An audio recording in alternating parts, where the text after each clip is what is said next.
Yo, boss guys nga pala panibagong araw na naman. And sa mga nagaya sa akin mag-ML dyan, guys wala na ako sa ML. Tandaan nyo, si Rolos pa rin ako. Nabanatalo sa akin pero nasa Codem na po ako ngayon.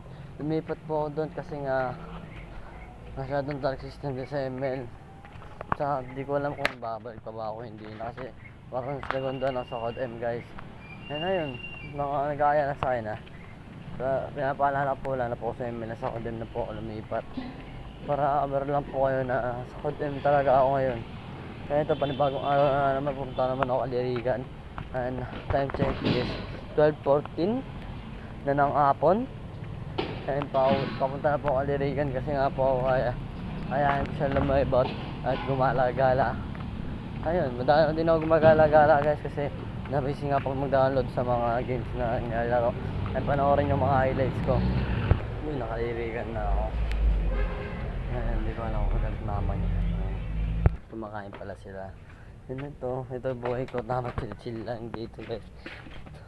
Ayun, sa mga nagyaya po sa mag-ML or so anything na gusto tumarutan sa ML, pasensya na guys, wala na ako sa ML. Numipat na po sa Call of Duty, nuulit ko na sa Call of Duty na po, Code M, sabihin yun. And doon na po ako nag-stay kasi nagandaan po ako, lalo kay Holy Father. Tapos gusto ko siya makalaban sa VR kung may papalag ba ako ngayon. Yan, abang-abangan nyo na lang guys, pumapot na ng legendary. Tayo natin, tapos papakitaan ko kayo ng mga highlights. So sa Code M guys, yun yung mga i-update ko ngayong araw na to. Yun lang, push. Mabuhay kayo, and ito naman si Boss Chris nyo. Stay safe, stay strong. Yun lang, peace out.